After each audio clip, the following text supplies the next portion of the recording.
adverse health and economic effects of the pandemic. The overall sharp rebound and recovery of the economy is reflective of our country's strong resilience. India's economic growth in the current year is estimated to be 9.2%, highest among all large economies. I recognize we are in the midst of an Omicron wave with high incidence but milder symptoms. Further, the speed and coverage of our vaccination campaign has helped greatly. With an accelerated improvement of health infrastructure in the past 2 years, we are in a strong position to withstand challenges. I am confident that with Sabka Prayas, we will continue our journey with strong growth.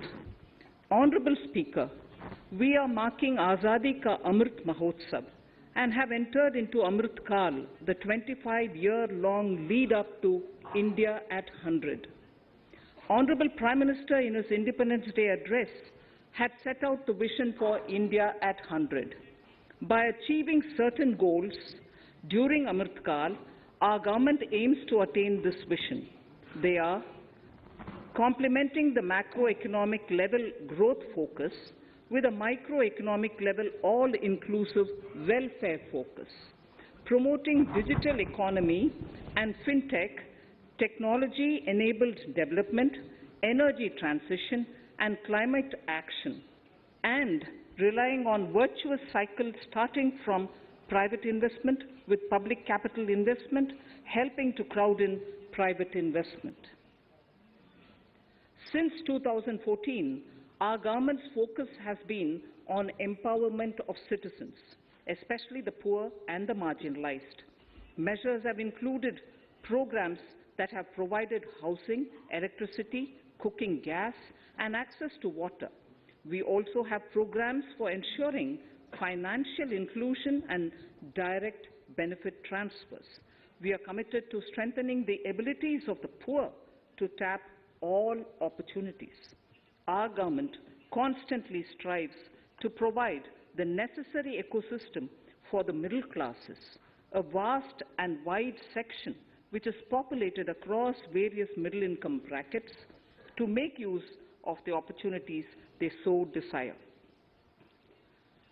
This budget seeks to lay the foundation and give a blueprint to steer the economy over Amrit Kal of the next 25 years, from India at 75 to India at 100. It continues to build on the vision drawn in the budget of 21-22. Its fundamental tenets, which included transparency of financial statement and fiscal position, reflect the government's intent, strengths, and challenges. This continues to guide us. The initiatives of the last year's budget have seen significant progress and have been provided with adequate allocations in this budget as well. The strengthening of health infrastructure, speedy implementation of the vaccination program, and the nationwide resilient response to the current wave of the pandemic are evident for all. The productivity-linked incentive in 14 sectors for achieving the vision of Atmanirbhar Bharat has received excellent response, with potential to create 60 lakh new jobs and an additional production of 30 lakh crore during next 5 years. Towards implementation of the new public sector enterprise policy, the strategic transfer of ownership of Air India has been completed. The strategic partner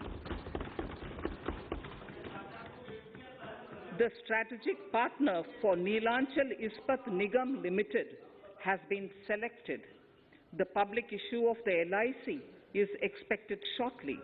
Others too are in the process for 2022-23.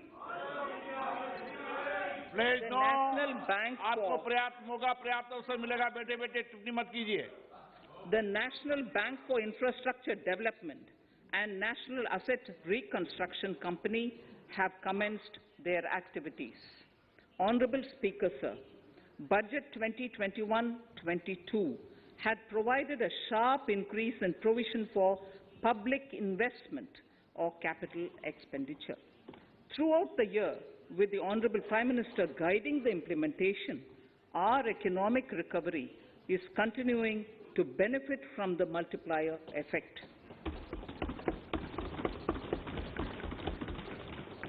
This budget continues to provide impetus for growth. It lays a parallel track of 1. A blueprint for the Amrit Kal, which is futuristic and inclusive. This will directly benefit our youth, women, farmers, the scheduled castes and the scheduled tribes. And number 2, big private-public investment. Number 2, big public investment for modern infrastructure, readying for India at 100. This shall be guided by PM Gati Shakti and be benefited by the synergy of multimodal approach. Moving forward on this parallel track, we lay the following 4 priorities: PM Gati Shakti, inclusive development, productivity enhancement and investment, sunrise opportunities, energy transition and climate action, and 4, financing of investments.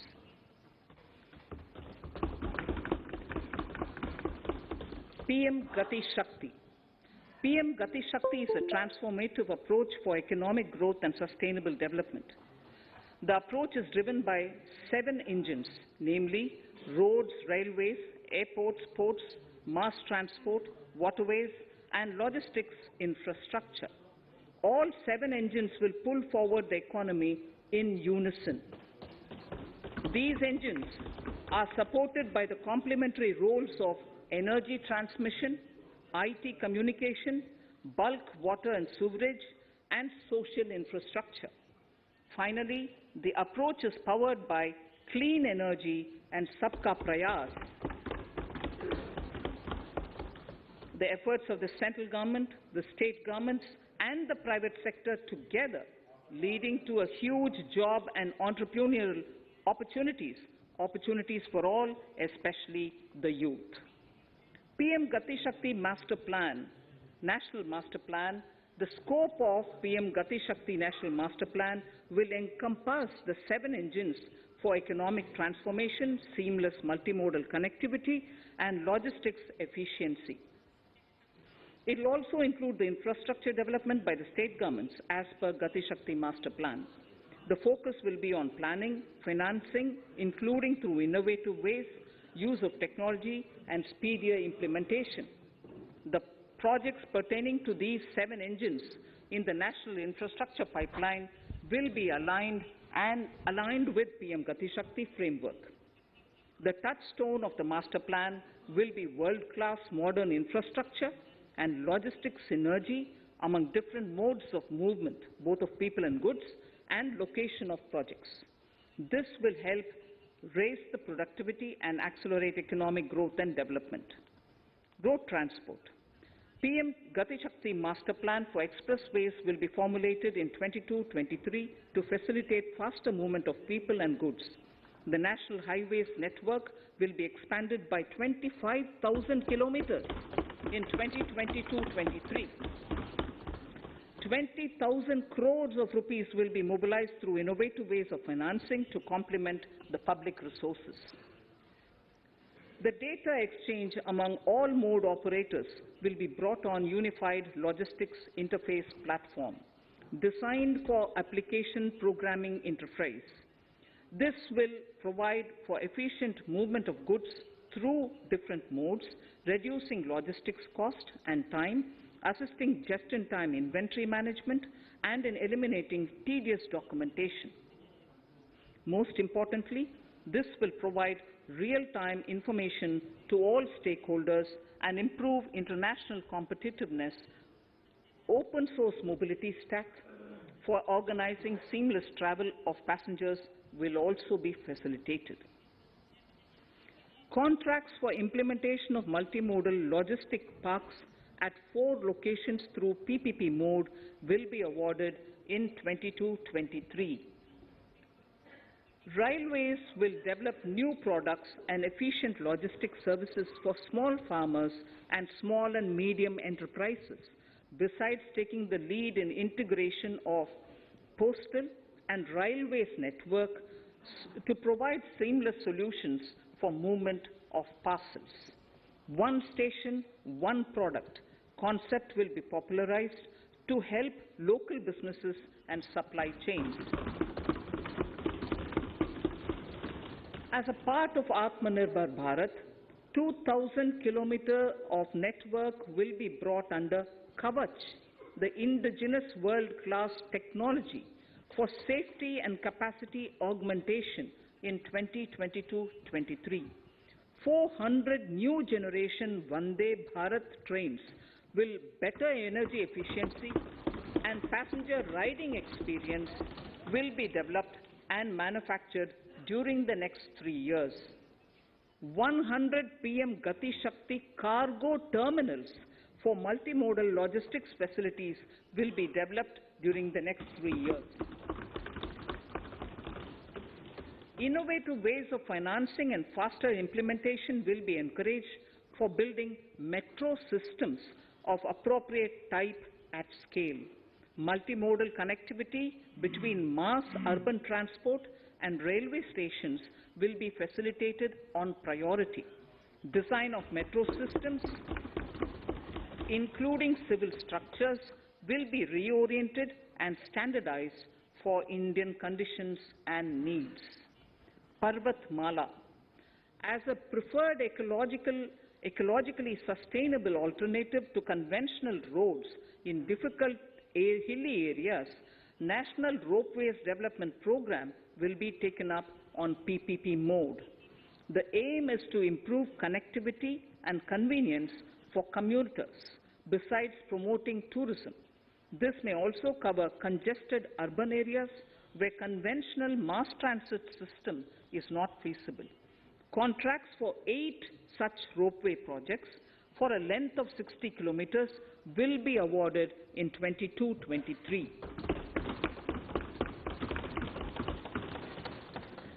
With technical support from the Capacity Building Commission, central ministries, state governments, and their infra agencies will have their skills upgraded. This will ramp up capacity in planning, design, financing, including innovative ways, and implementation management of the PM Gati Shakti infrastructure projects.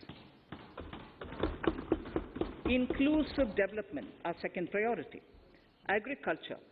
The procurement of wheat in Rabi 21-22 and the estimated procurement of paddy in Kharif 21-22 will cover 1,208 lakh metric tons of wheat and paddy from 163 lakh farmers, and 2.37 lakh crores will be the direct payment of MSP value to their accounts. Chemical-free natural farming will be promoted throughout the country, with a focus on farmers' lands in 5-kilometer wide corridors along the river Ganga at the first stage. 2023 has been announced as the International Year of Millets. Support will be provided for post-harvest value addition, enhancing domestic consumption, and for branding millet products nationally and internationally. To reduce our dependence on import of oil seeds, a rationalized and comprehensive scheme to increase domestic production of oil seeds will be implemented. For delivery of digital and high-tech services to farmers, with involvement of public sector research and extension institutions, along with private agri-tech players and stakeholders of agri-value chains, a scheme in PPP mode will be launched.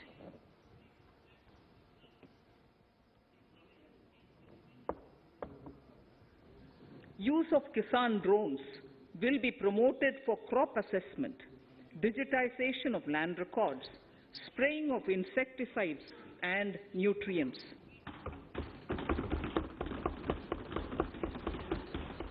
States will be encouraged to revise syllabi of agricultural universities to meet the needs of natural, zero budget, and organic farming, modern day agriculture, value addition, and management.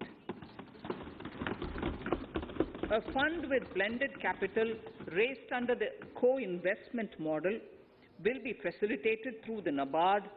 This is to finance startups for agriculture and rural enterprise relevant for farm produce value chain.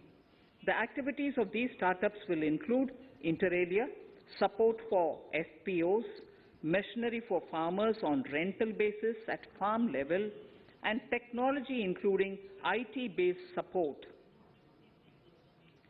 The implementation of the Ken-Betwa link project at an estimated cost of 44,605 crores will be taken up.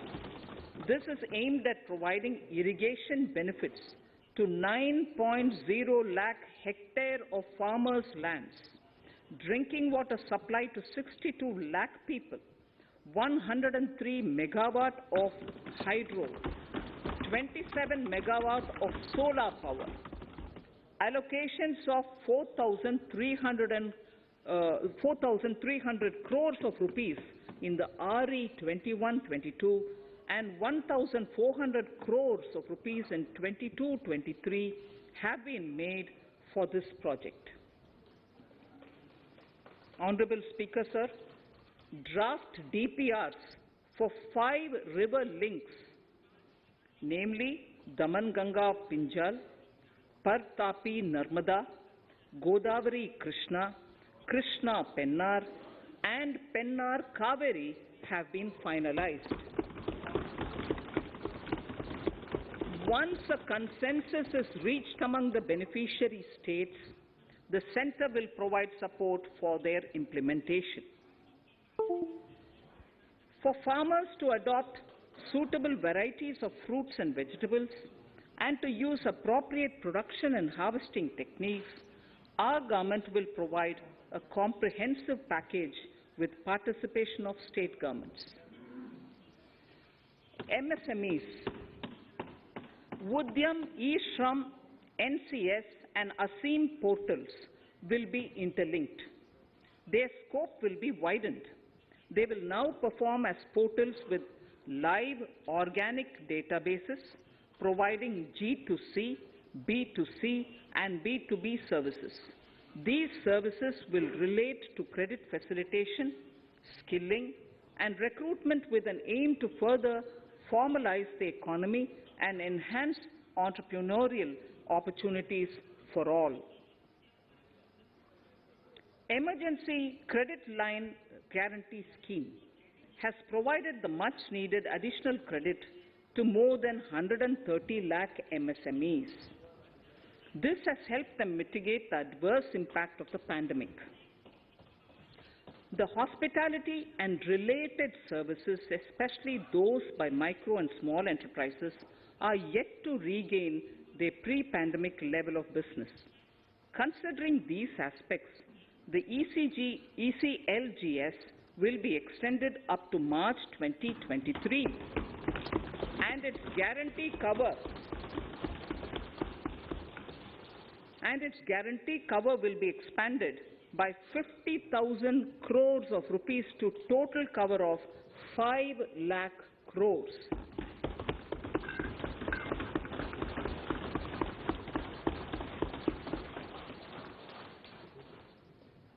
With the additional amount being earmarked exclusively for the hospitality and related sectors. Credit Guarantee Trust for Micro and Small Enterprises, CGT-MSE, scheme will be revamped with required infusion of funds. This will facilitate additional credit of 2 lakh crore for micro and small enterprises and expand employment opportunities.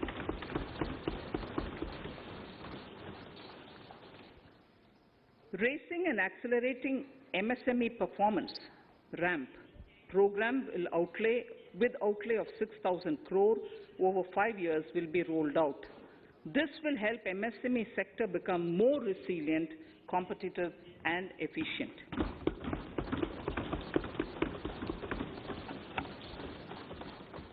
Skilling programs and partnership with the industry will be reoriented to promote continuous skilling avenues, sustainability and employability. The National Skill Qualification Framework will be aligned with dynamic industry needs. Digital ecosystem for skilling and livelihood, the Desh Stack e-portal, will be launched. This aims to empower citizens to skill, reskill or upskill through online training. It will also provide API-based to empower citizens to skill, payment and discovery layers to find relevant jobs and entrepreneurial provide opportunities. API-based startups will be promoted to facilitate drone Shakti through varied applications and for drone as a service.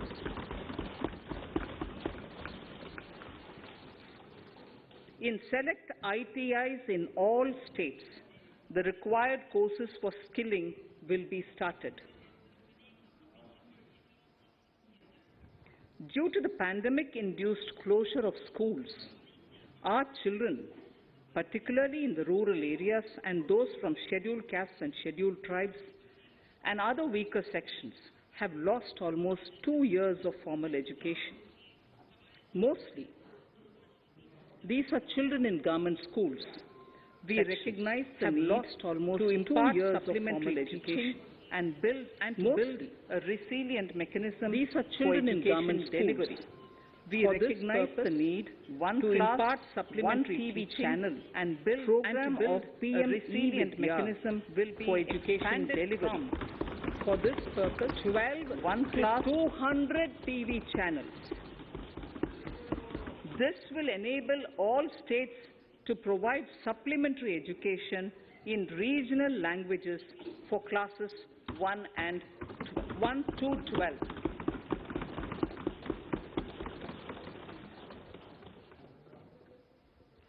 High-quality e-content in all spoken languages will be developed for delivery via internet, mobile phones, TV, and in all spoken languages will be developed for delivery via internet. A competitive mechanism for development of quality e-content by the teachers will be set up to empower and equip them. A competitive mechanism for development of quality e-content by the teachers will be set up to empower and equip them. Will be established to provide access to teaching and facilitate better learning outcomes. Across the country, a digital world-class quality universal to provide access to students with personalized learning experience at their doorsteps. This will be made available in different Indian languages and ICT formats. The university will be built on a networked hub and spoke model, with the hub building cutting-edge ICT expertise. The university will be the best built public universities and institutions in the country will collaborate with the hub building cutting-edge hub ICT expertise. An open platform for the universities and institutions in the country will collaborate as a network of it will consist of digital registries of health providers, an open platform for the national digital health identity consent framework with it will consist of universal registries of health providers and health facilities. Unique the pandemic has accentuated mental health problems in people of all ages. Access to health facilities. To better access to the pandemic has accentuated mental health problems in people of all ages.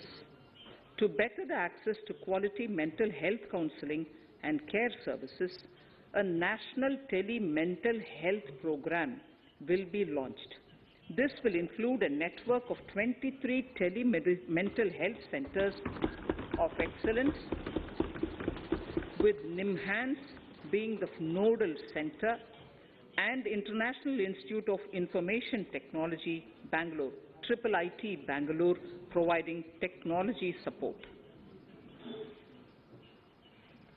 Recognizing the importance of Nari Shakti as the harbinger of our bright future and for women-led development, during the Amrit Kal, our government has comprehensively revamped the schemes of the Ministry of Women and Child Development.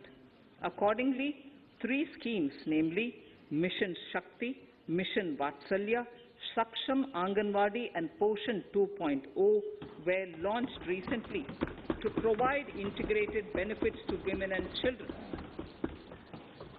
Saksham Anganwadis are a new generation Anganwadis that have better infrastructure and audio-visual aids, powered by clean energy and providing improved environment for early childhood development. 2 lakh Anganwadis will be upgraded under this scheme. Current coverage of Har Ghar Nal Se Jal is 8.7 crores. Of this, 5.5 crore households were provided tap water in last 2 years itself. Allocation of 60,000 crores of rupees has been made with an aim to cover 3.8 crore households in 2022 and 23.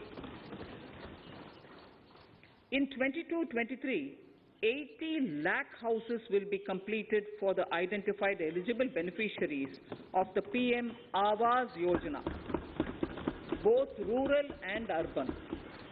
48,000 crores is allotted for this purpose. The central government will work with the state governments for reduction of time required for all land and construction related approvals, for promoting affordable housing for middle class and for the economically weaker sections in urban areas. We shall also work with the financial sector regulators to expand access to capital along with reduction in cost of intermediaries. A new scheme, Prime Minister's Development Initiative for the Northeast, will be implemented through the Northeastern Council. It will fund infrastructure in the spirit of PM Gati Shakti and social development projects based on felt needs of the Northeast.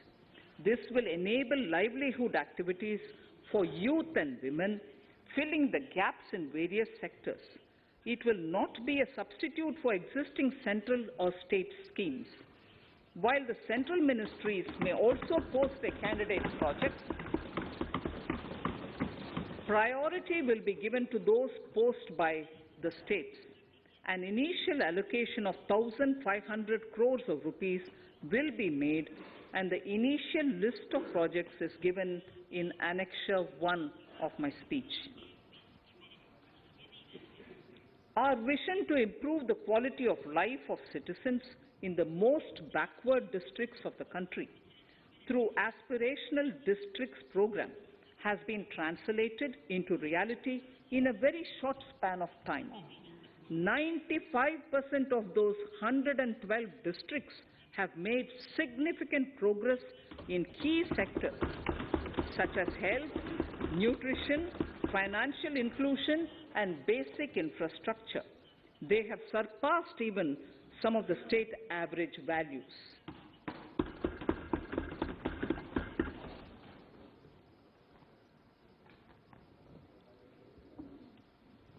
However, in those districts, some blocks continue to lag. In 22-23, the program will focus on such blocks in those districts. Border villages with sparse population, limited connectivity, and infrastructure often get left out from the development gains. Such villages on the northern border will be covered under a new Vibrant Villages program. The activities will include construction of village infrastructure, housing, tourist centers, road connectivity, provisioning of decentralized renewable energy, direct-to-home access for Doordarshan and educational channels, and support for their livelihood generation. Additional funding for these activities will be provided. Existing schemes will be converged. We will define their outcomes and monitor them on a constant basis. In 2022, 100% of 1.5 lakh post offices will come on the core banking system, enabling financial inclusion and access to accounts through net banking, mobile banking, ATMs, and also provide online transfer of funds between post office accounts and bank accounts. This will be helpful, especially for farmers and senior citizens in rural areas, enabling interoperability and financial inclusion. Honorable Speaker, sir, in recent years, digital banking, digital payments, and fintech innovations have grown at a rapid pace in the country. Government is continuously encouraging these sectors to ensure that the benefits of digital banking reach every nook and corner of the country in a consumer-friendly manner. Taking forward this agenda and to mark 75 years of our independence, it is proposed to set up 75 digital banking units in 75 districts of the country by scheduled commercial banks. The financial support for digital payment ecosystem announced in the previous budget will continue in 22-23 as well. This will encourage further adoption of digital payments. There will also be a focus to promote use of payment platforms that are economical and user-friendly. Sir, I move to the next priority. In recent years, over 25,000 compliances were reduced and nearly 1,500 union laws were repealed. This is the result of our government's strong commitment for minimum government and maximum governance. 1,486 union laws were repealed. Our trust in the public and ease of doing business is what is highlighted here, sir. For the Amrit Kal, the next phase of ease of doing business 2.0 and ease of living will be launched. In our endeavor to improve productive efficiency of capital and human resources, we will follow the idea of trust-based governance. The new phase will be guided by an active involvement of the states, digitization of manual processes and interventions, integration of the central and state level systems through IT bridges, a single point access for all citizen-centric services, and standardization and removal of overlapping compliances. Crowdsourcing of suggestions and ground-level assessment of the impact with active involvement of citizens and businesses will be encouraged. A single window portal, Parivesh, for all green clearances was launched in 2018. It has been instrumental in reducing the time required for approvals significantly.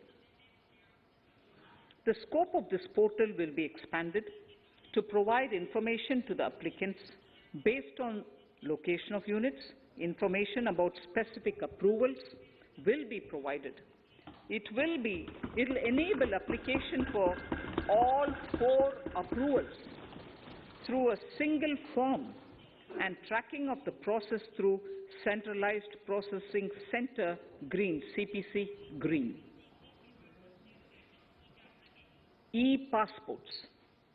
The issuance of e-passports using embedded chip and futuristic technology will be rolled out in 22-23 to enhance the convenience for the citizens in their overseas travel. By the time of India at 100, nearly half our population is likely to be living in urban areas. To prepare for this, orderly urban development is of critical importance. This will help realize the country's economic potential, including livelihood opportunities for the demographic dividend. For this, on the one hand, we need to nurture the megacities and their hinterlands to become current centers of economic growth. On the other, we need to facilitate Tier 2 and Tier 3 cities to take on the mantle in the future. This would require us to reimagine our cities into centers of sustainable living with opportunities for all, including women and our youth. For this to happen, urban planning cannot continue with a business-as-usual approach. We plan to steer a paradigm change.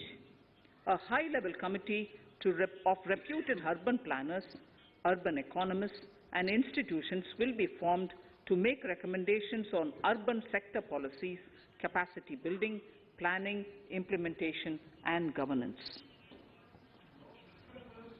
For urban capacity building, support will be provided to the states. Modernization of building bylaws, town planning schemes, transit-oriented development will be implemented. This will facilitate reforms for people to live and work closer to the mass transit systems.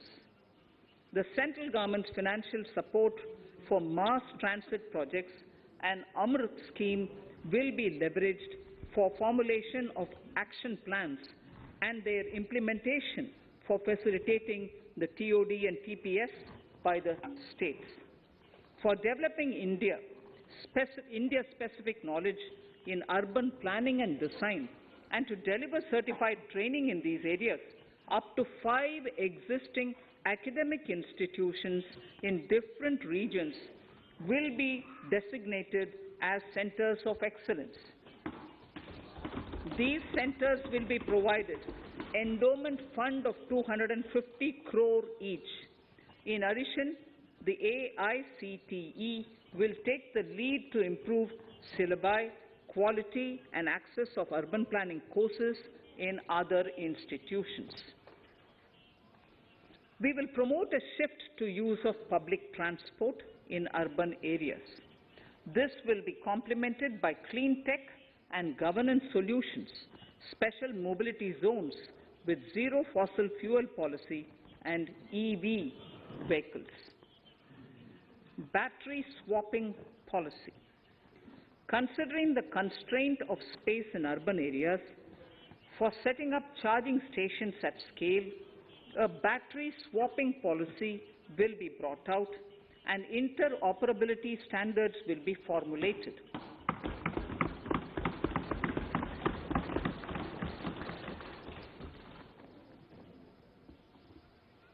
The private sector will be encouraged to develop sustainable and innovative business models for battery or energy as a service.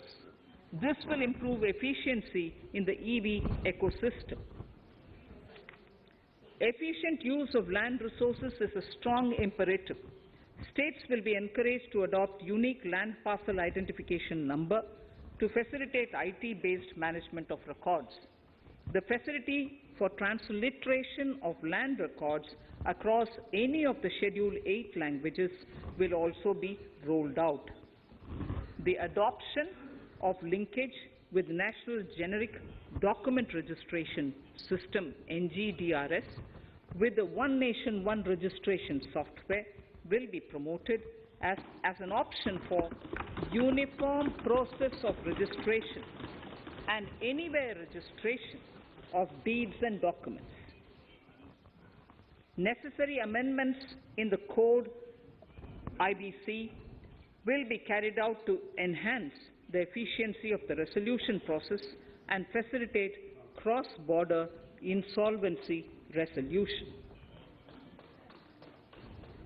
Accelerated corporate exit. Several IT-based systems have been established for accelerated registration of new companies. Now the Center for Processing Accelerated Corporate Exit, CPACE, will process re-engineering, will be established to facilitate and speed up the voluntary winding up of these companies from the currently required 2 years to less than 6 months. Government procurement. Government rules have recently been modernized for the needs of Amrit Kal. The new rules have benefited from the inputs from various stakeholders. The modernized rules allow use of transparent quality criteria besides cost and evaluation of complex tenders. Provisions have been made for payment of 75% of running bills mandatorily within 10 days and for encouraging settlements of disputes through conciliation. As a further step to enhance transparency and to reduce delays in payments, a completely paperless, end-to-end online e-bill system will be launched for use by all central ministries for their procurements. The system will enable the suppliers and contractors to submit online their digitally signed bills and claims and track their status from anywhere. To reduce indirect cost for suppliers and work contractors, the use of surety bonds as a substitute for bank guarantee will be made acceptable in government procurements. Business such as gold imports may also find this useful. IRDAI, insurance regulator, has given the framework for issue of surety bonds by insurance companies. AVGC Promotion Task Force. The animation, visual effects, gaming and comic, the AVGC sector, offers immense potential to employ youth. An AVGC Promotion Task Force with all stakeholders will be set up to recommend ways to realize this and build domestic capacity for serving our markets and the global demand. Telecom sector. Telecommunications in general and 5G technology in particular can enable growth and offer job opportunities.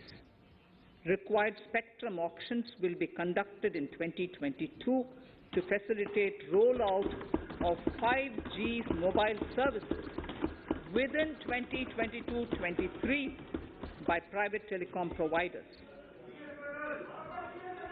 A scheme for design-led manufacturing will be launched to build a strong ecosystem for 5G as part of the production-linked incentive scheme. To enable affordable broadband and mobile service proliferation in rural and remote areas, 5% of annual collections under the Universal Service Obligation Fund will be allocated. This will promote R&D and commercialization of technologies and solutions. Our vision is that all villages and their residents should have the same access to e-services, communication facilities, and digital resources as urban areas and their residents. The contracts for laying optical fiber in all villages, including remote areas, will be awarded under the BharatNet project through PPP in 22 and 23. Completion is expected in 2025. Measures will be taken to enable better and more efficient use of the optical fiber. Export promotion.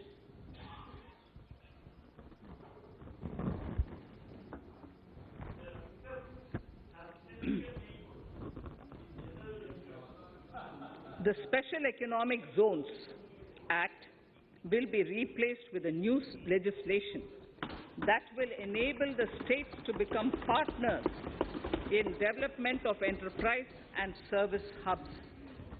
This will cover all large existing and new industrial enclaves to optimally utilize available infrastructure and enhance competitiveness of exports.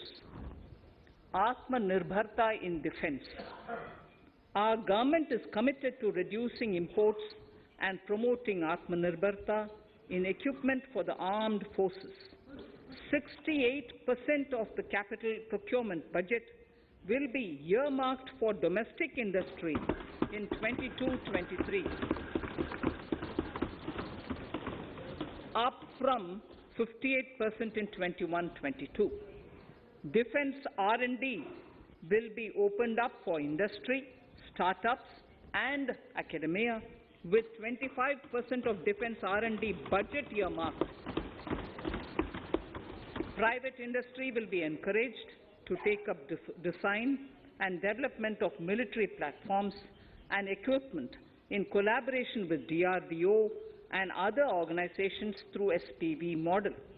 An independent nodal umbrella body will be set up for meeting wide-ranging testing and certification requirements. Artificial intelligence, geospatial systems and drones, semiconductor and its ecosystem, space economy, genomics and pharmaceuticals, green energy and clean mobility systems have immense potential to assist sustainable development at scale and modernize the country. They provide employment opportunities for our youth and make Indian industry more efficient and competitive. Supportive policies, light touch regulations, facilitative actions to build domestic capacities and promotion of research and development will guide the government's approach.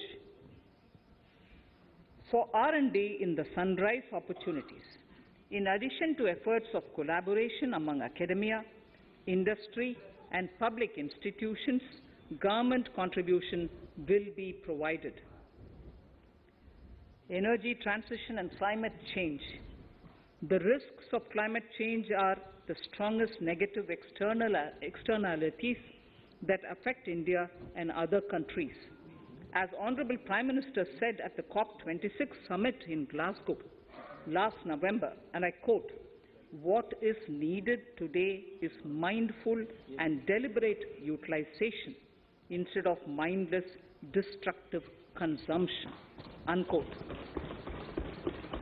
The low-carbon development strategy, as enunciated in the Panchamrit that he announced is an important reflection of our government's strong commitment towards sustainable development. The strategy opens up huge employment opportunities and will take the country on a sustainable development path. This budget proposes several near-term and long-term actions accordingly. Solar power.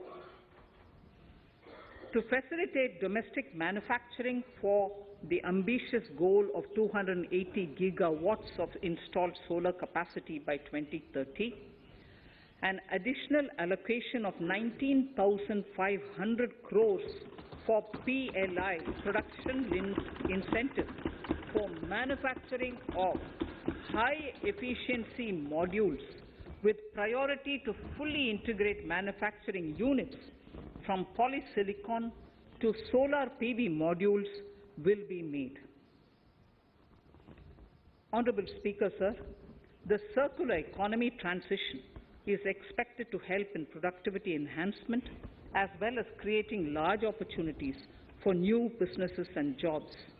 The action plans for 10 sectors such as electronic waste, end-of-life vehicles, used oil waste, toxic and hazardous industrial waste are already ready.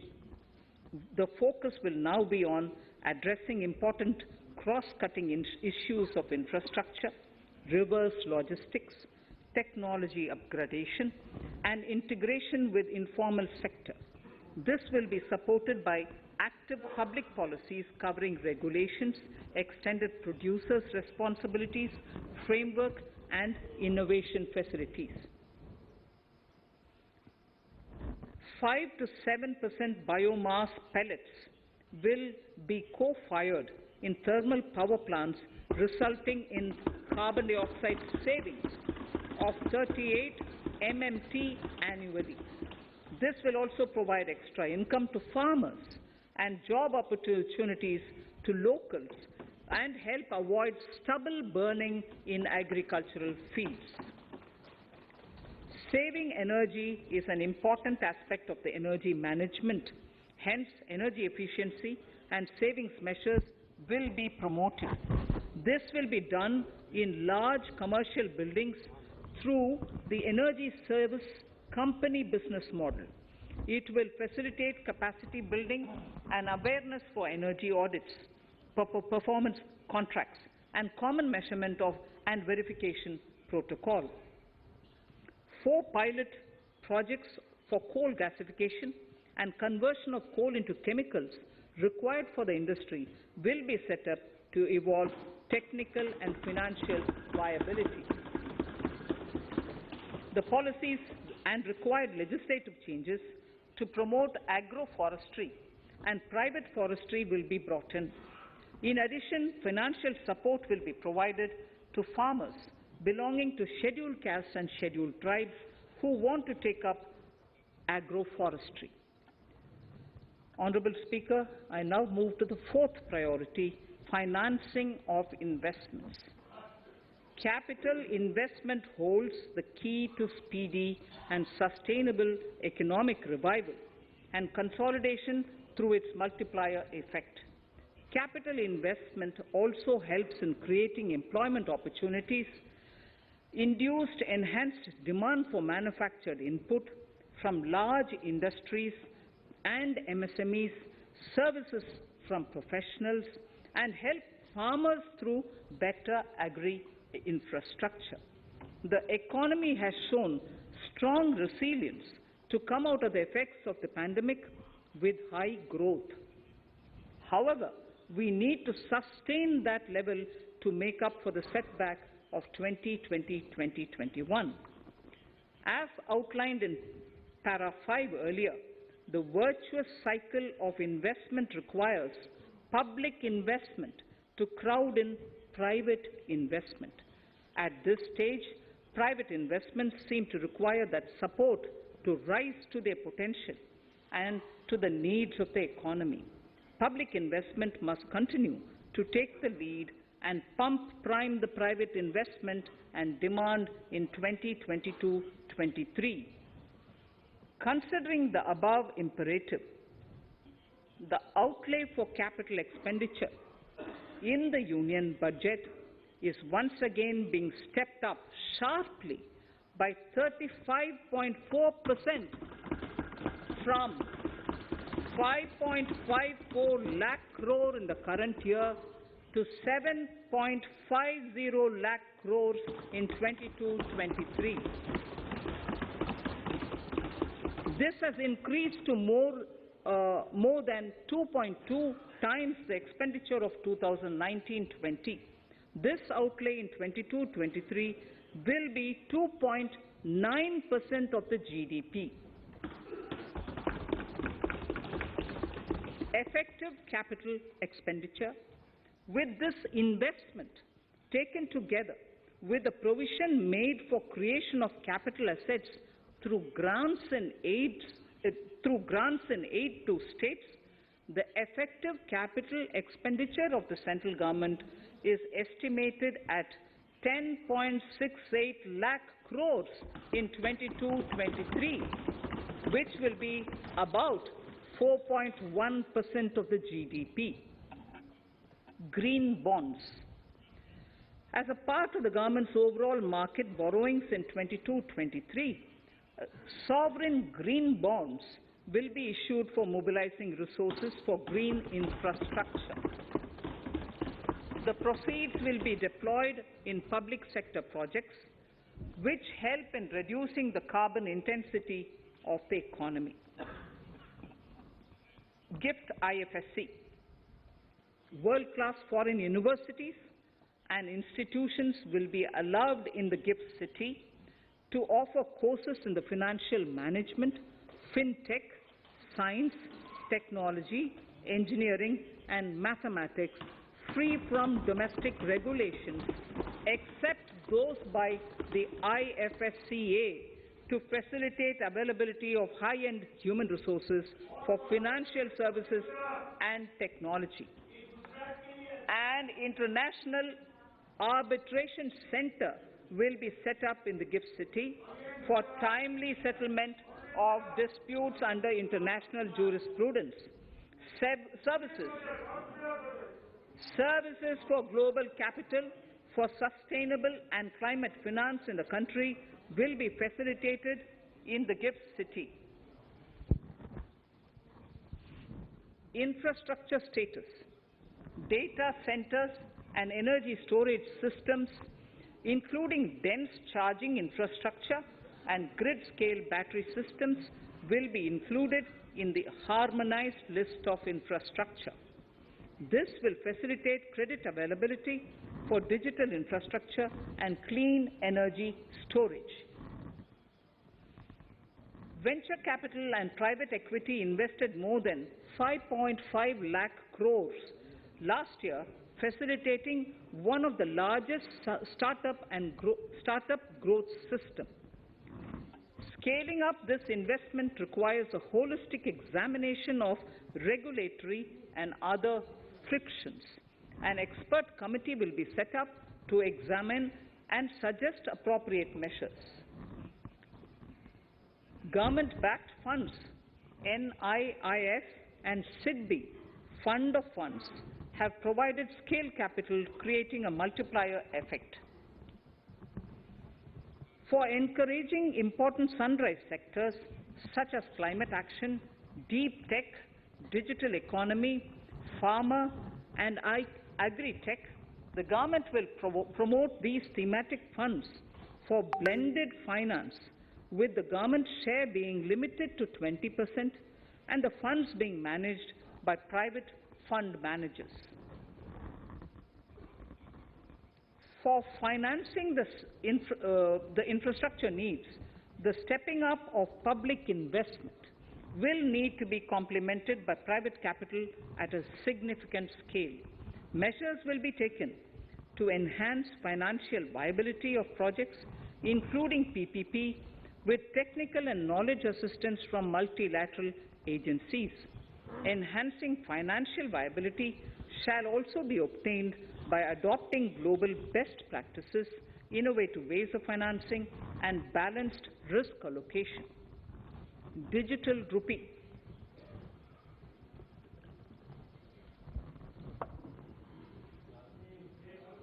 Introduction of a central bank digital currency will give a big boost to digital economy.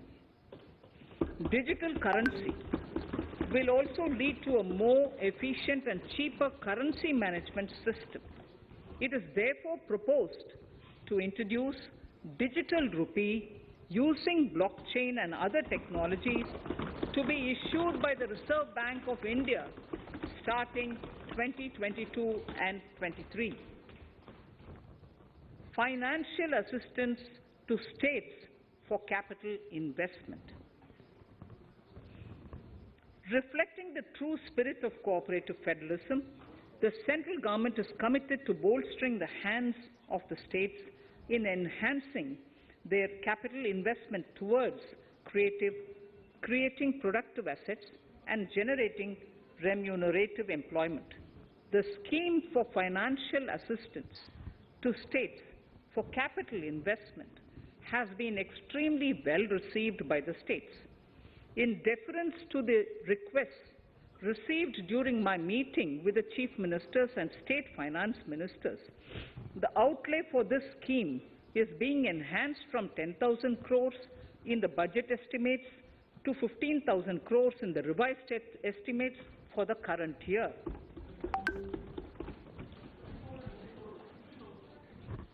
For 22-23,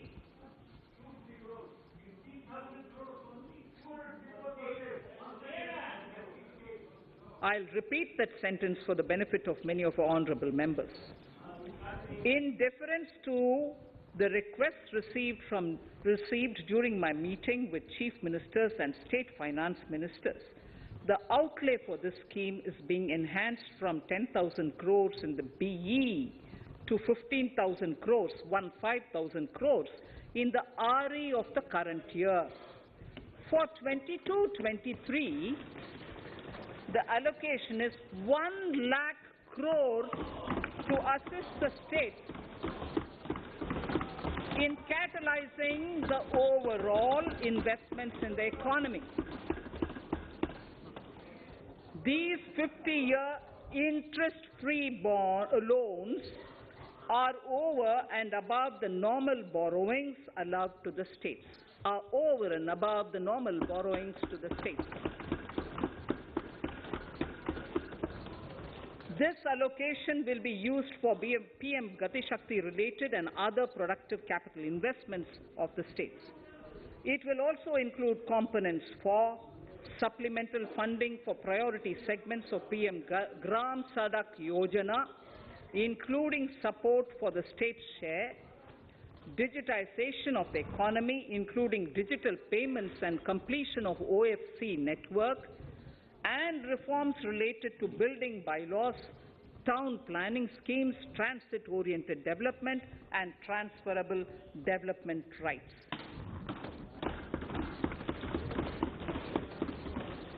In 22-23, in accordance with the recommendations of the 15th Finance Commission, the states will be allowed a fiscal deficit of 4% of the GSDP, of which 0.5% will be tied to power sector reforms, for which the conditions have already been communicated in 21-22. Fiscal management. As against a total expenditure of 34.83 lakh crores of rupees projected in the BE 21-22, the revised estimate is 37.70 lakh crores. The revised estimate of capital expenditure is 6.3 lakh crores of rupees. This includes an amount of 51,971 crores towards settlement of outstanding guaranteed liabilities of Air India and its other sundry commitments.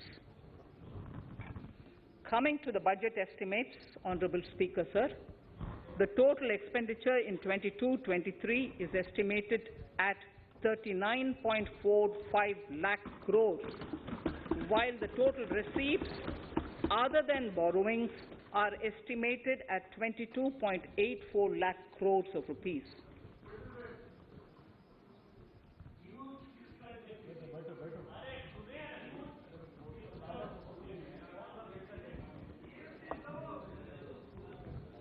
The revised fiscal deficit, Honourable Speaker, in the current year is estimated at 6.9% of the GDP, as against 6.8% projected in the budget estimates.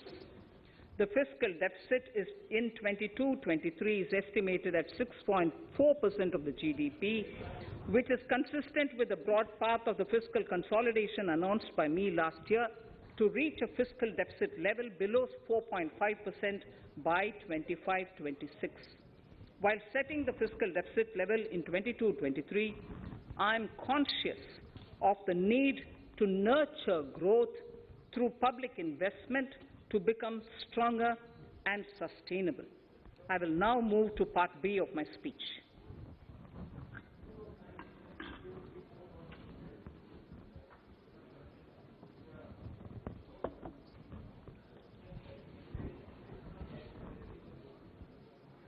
Direct tax.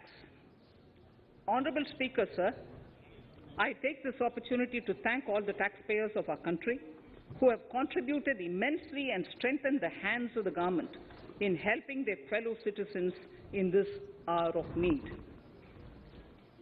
So I have brought in a little verse from the Mahabharata. I won't spend more time reading because I would like the speech to get enough time. However, the substance of it is the king must make arrangements for Yoga Kshema, which is the welfare of the populace, by way of abandoning any laxity and by governing the state in line with Dharma, along with collecting taxes which are in consonance with Dharma. This is Mahabharata Shanti Parva Adhyaya, Shloka 11 from 72. Drawing wisdom from our ancient texts, we continue on the path to progress. The proposals in this budget, while continuing with our declared policy of stable and predictable tax regime, intend to bring more reforms that will take ahead our vision to establish a trustworthy tax regime. This will further simplify the tax system, promote voluntary compliance by taxpayers, and reduce litigation. Introducing new updated return. India is growing at an accelerated pace and people are undertaking multiple financial transactions. The Income Tax Department has established a robust framework of reporting of taxpayers' transactions. In this context, some taxpayers may realize that they have committed omissions or mistakes in correctly estimating their income for tax payment. To provide an opportunity to correct such errors, I am proposing a new provision permitting taxpayers to file an updated return on payment of additional tax. This updated return can be filed within 2 years from the end of the relevant assessment year.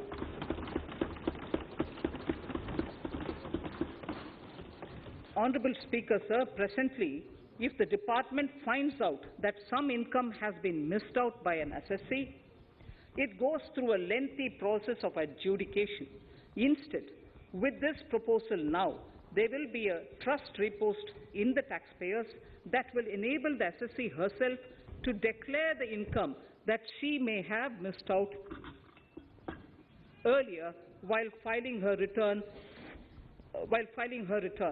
Full details of the proposal are given in the finance bill.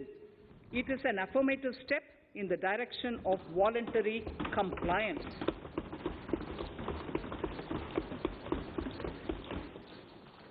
Reduced alternative minimum tax rate and surcharge for cooperatives. Currently, cooperative societies are required to pay alternate minimum tax at the rate of 18 and 1.5%. However, companies pay the same rate, which is the alternate minimum tax, at the rate of 15%. To provide a level playing field between cooperative societies and companies, I propose to reduce this rate for the cooperative societies also to 15%. Honourable Speaker, sir, I also propose to reduce the surcharge on cooperative societies from the present 12% to 7% for those having total income of more than 1 crore and up to 10 crores. This would help in enhancing income of cooperative societies and its members who are mostly from the rural and from farming communities. Tax relief to persons with disability. The parent or guardian of a differently abled person can take an insurance scheme for such person. The present law provides for deduction to the parent or guardian only if the lump sum payment or annuity is available to the differently abled person on the death of the subscriber, that is the parent or the guardian. There could be situations where the differently abled dependent may need payment of annuity or lump sum amount even during the lifetime of their parent or guardian. I propose thus to allow the payment of annuity and lump sum amount to the differently abled dependent during the lifetime of the parent and guardians, that is parent or guardians, attaining the age of 60 years. Parity between employees of the state and central governments. At present, the central government contributes 14% of the salary of its employee to the National Pension System, NPS, Tier 1. This is allowed as a deduction in computing the income of the employee. However, such deduction is allowed only to the extent of 10% of the salary in case of employees of the state governments. To provide equal treatment to both central and state government employees, I propose to increase the tax deduction limit from 10% to 14% on employers' contribution to the MPS account of state government employees as well. This would help in enhancing the social security benefits of the state government employees and bring them at par with central government employees. Incentives for startups. Startups have emerged as drivers of growth for our economy. Over the past few years, the country has seen a manifold increase in successful startups. Eligible startups established before 31/3/2022 had been provided a tax incentive for 3 consecutive years out of the 10 years from incorporation. In view of the COVID pandemic, I propose to extend the period of incorporation of the eligible startup by 1 more year, that is up to 31/3/2023, for providing such tax incentives.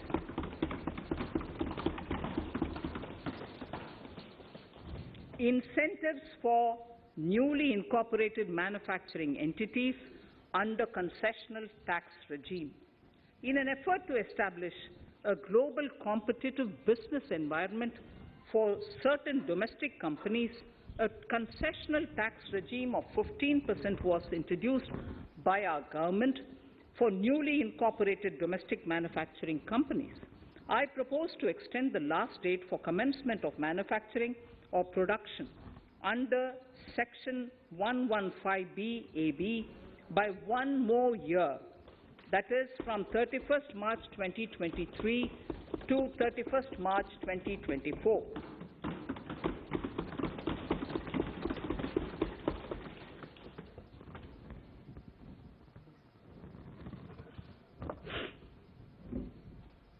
Scheme for taxation of virtual digital assets.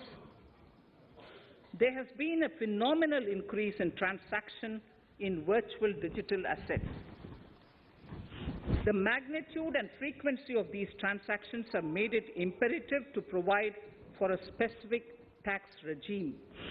Accordingly, for the taxation of virtual digital assets, I propose to provide that any income from transfer of any virtual digital asset shall be taxed at the rate of 30%, 30%. No deduction in respect of any expenditure or allowance shall be allowed while computing such income except cost of acquisition. Further, loss from transfer of virtual digital asset cannot be set off against any other income. Further, in order to capture the transaction details, I also propose to provide for TDS on payment made in relation to transfer of virtual digital asset at the rate of 1% of such consideration above a monetary threshold. Gift of virtual digital asset is also proposed to be taxed in the hands of the recipient.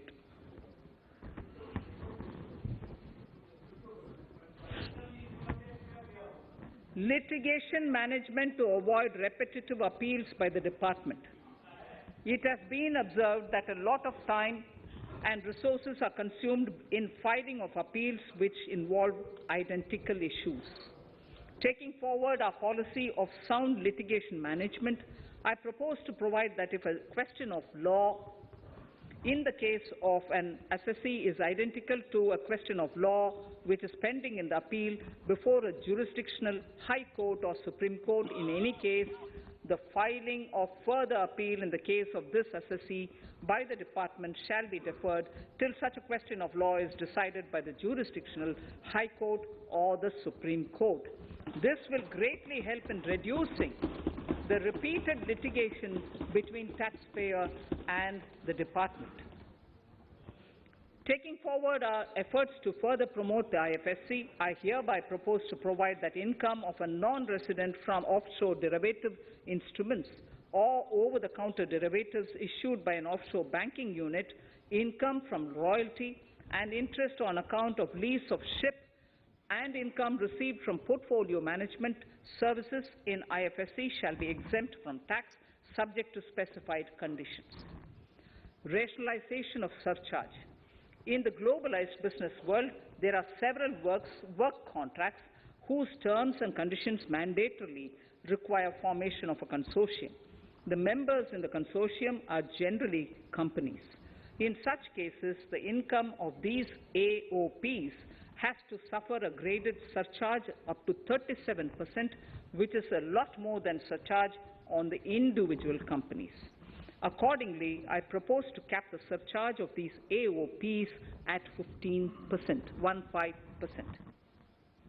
Further, the long-term capital gains on listed equity shares, units, etc., are liable to maximum surcharge of 15%, while other long-term capital gains are subjected to a graded surcharge which goes up to 37%.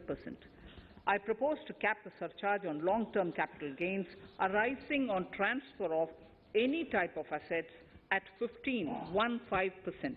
This step will give a boost to startup community, and along with my proposal on the extended tax benefits to manufacturing companies and startups, reaffirms our commitment to Atmanirbhar Bharat.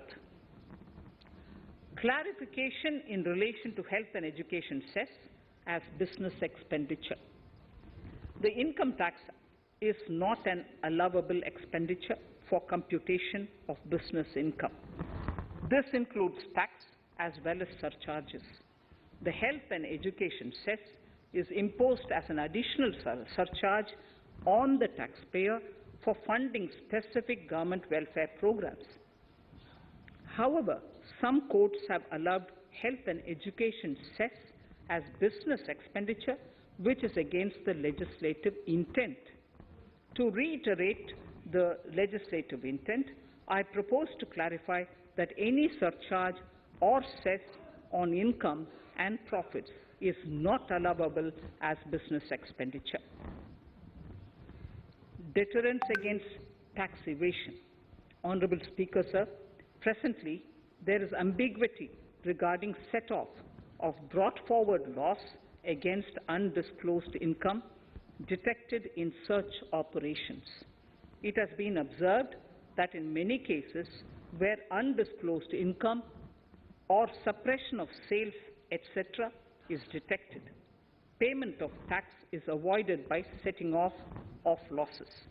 In order to bring certainty and to increase deterrence among tax evaders, I propose to provide that no set-off of any loss shall be allowed against undisclosed income detected during search and survey operations.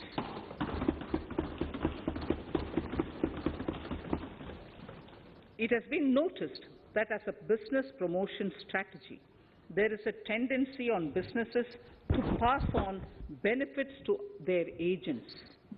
Such benefits are taxable in the hands of the agents. In order to track such transactions, I propose to provide for tax deduction by the person giving benefits if the aggregate value of such benefits exceeds 20,000 rupees during the financial year. A few other changes are being made, the details of which are there in the finance bill. Indirect taxes. So remarkable progress in GST. GST has been a landmark reform of independent India, showcasing the spirit of cooperative federalism. While aspirations were high, there were huge challenges too. These challenges were overcome deftly and painstakingly under the guidance and the oversight of the GST Council. We can now take pride in a fully IT-driven and progressive GST regime that has fulfilled the cherished dream of India as one market, one tax. There are still some challenges remaining, and we aspire to meet them in the coming year. The right balance between facilitation and enforcement has engendered significantly better compliance, and enforcement has engendered better compliance. GST revenues are buoyant despite the pandemic. I would bring in something which I've got to know this morning, not part of my speech, but worth putting in here for the knowledge of the Honourable House. I would like to bring to the notice of this House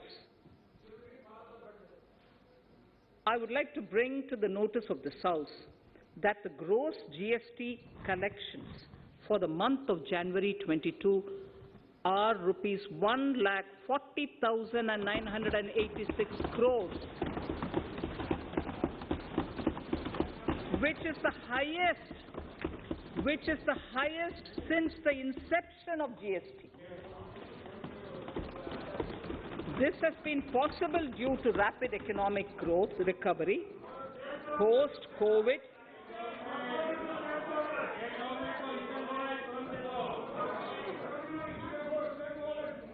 This has been possible due to the rapid economic recovery post-COVID, as well as various policy and administration undertaken by central and state tax administrations. Taxpayers deserve applause for this growth. Not only did they adapt to the changes, but enthusiastically contributed to the cost of paying taxes. Special economic zones. In part A of my speech, I have referred to the proposed reforms in SEZs. Alongside, we will also undertake reforms in customs administration of SEZs, and it shall henceforth be fully IT-driven and function on the Customs National Portal with a focus on higher facilitation and with only risk-based checks. This will ease doing business by SEZ units considerably. This reform shall be implemented by 30th September 2022. Customs reforms and duty rate changes. Customs administration has reinvented itself over the years through liberalized procedures and infusion of technology. Faceless customs has been fully established. During COVID-19 pandemic, customs formation have done exceptional frontline work against all odds, displaying agility and purpose. Customs reforms have played a very vital role in domestic capacity creation, providing level playing field to our MSMEs, easing the raw material supply side constraints, enhancing ease of doing business, and being an enabler to other policy initiatives such as PLI and phased manufacturing plans. My proposal on customs side are aligned to these objectives. Project imports and capital goods. National Capital Goods Policy 2016 aims at doubling the production of capital goods by 2025. This would create an employment opportunities and result in increased economic activity. However, several duty exemptions, even extending to over 3 decades, in some cases have been granted to capital goods for various sectors like power, fertilizer, textiles, leather footwear, food processing, and fertilizers. These exemptions have hindered the growth of the domestic capital goods sector.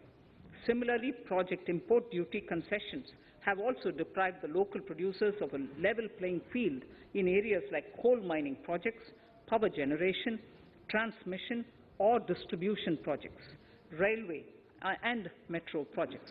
Our experience suggests that reasonable tariffs are conducive to the growth of domestic industry and make in India without significantly impacting the cost of essential imports. Accordingly, Honourable Speaker, Sir, it is proposed to phase out the concessional rates in capital goods and project imports gradually and apply a moderate tariff of 7.5%.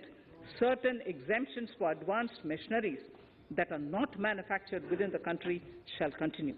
A few exemptions are being introduced on inputs like specialized castings, ball screw, and linear motion guide to encourage domestic manufacturing of capital goods.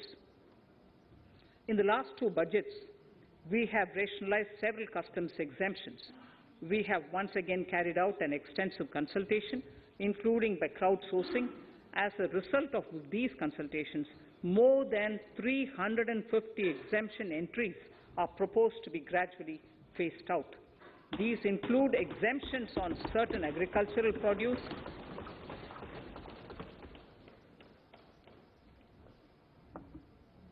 chemicals, fabrics, medical devices and drugs, and medicines for which sufficient domestic capacity exists. Further, as a simplification measure, several concessional rates are being incorporated in the customs tariff schedule itself instead of prescribing them through various notifications. This comprehensive review will simplify the customs rate and tariff structure, particularly for sectors like chemicals, textiles, and metals, and minimize disputes. Removal of exemption on items which are or can be manufactured in India, and providing concessional duties on raw material that go into manufacturing of intermediate products will go many a step forward in achieving our objective of Make in India and Atmanirbhar Bharat. I shall now take up specific sector-specific proposals. Electronics. Electronic manufacturing has been growing rapidly. Customs duty rates are being calibrated to provide a graded rate structure to facilitate domestic manufacturing of wearable devices, hearable devices, and electronic smart meters. Duty concessions are being given to parts of transformer of mobile phone chargers and camera lens of mobile camera module and certain other such items. This is of high-growth electronic items. Gems and jewelry. To give a boost to the gems and jewelry sector, customs duty on cut and polished diamonds and gemstones is being reduced to 5%. Simply sawn diamond would attract nil customs duty. To facilitate export of jewelry through e-commerce, a simplified regulatory framework shall be implemented by June this year. To disincentivize import of undervalued imitation jewelry, the customs duty on imitation jewelry is being prescribed in a manner that a duty of at least 400 rupees per kg is paid on its import. Chemicals. Customs duty on certain critical chemicals, namely methanol, acetic acid, and heavy feedstocks for petroleum refining are being reduced, while duty is being raised on sodium cyanide, for which adequate capacity in the domestic arena exists. These changes will help in enhancing domestic value addition. MSMEs. Duty on umbrellas is being raised to 20%. Exemption to parts of umbrellas is being withdrawn. Exemption is also being rationalized on implements and tools for agricultural sector which are manufactured in India. Customs duty exemption given to steel scrap last year is being extended for another year to provide relief to MSME secondary steel producers. Certain anti-dumping and CVD on stainless steel and coated steel flat products, bars of alloy steel and high-speed steel are being revoked in larger public interest considering prevailing high prices of metals. To incentivize exports, exemptions are being provided on items such as embellishment, trimmings, fasteners, buttons, zipper, lining material, specified leather, furniture fittings, and packaging boxes that may be needed by bona fide exporters of handicrafts, textiles, leather garments, leather footwear, and other goods. Honorable Speaker, sir, duty is being reduced on certain inputs required for shrimp aquaculture so as to promote its exports. Tariff measure to encourage blending of fuel. Blending of fuel is a priority for this government. To encourage the efforts for blending of fuel, unblended fuel shall attract an additional differential excise duty of ₹2 per litre from first day of October 22. A few other changes are being made in duty rates, customs, tariff and customs law, the details of which are there in the finance bill. Mr. Speaker, sir, with these words, I commend the budget to this august House. Thank you. Item number 2, Srimati Niramala Sitharaman ji.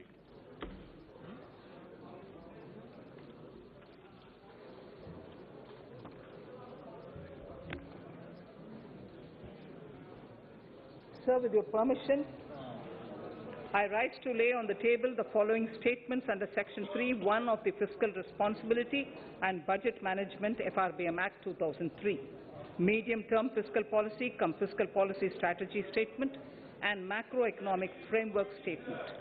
Item number 3, Vitt Videk 2020, Nirmala Sitharaman ji. Sir, item number 3, Finance Bill. Sir, with your permission, I rise to move for leave to introduce the Finance Bill 2022. प्रश्न ये कि वित्त विधेयक को पुनर्स्थापित करने की अनुमति प्रदान की जाए। जो सदस्य इसके पक्ष में हाँ कहें, जो सदस्य विरोध में ना कहें। मेरे विचार में निर्णय हाँ वालों के पक्ष में, हाँ वालों के पक्ष में। माननीय मंत्री जी, वित्त विधेयक को पुनर्स्थापित करें। Sir, I introduce the bill. सभा की कार्रवाई कल बुधवार दिनांक 2 फरवरी 2022 को 4:30 बजे तक के लिए स्थगित की जाती है।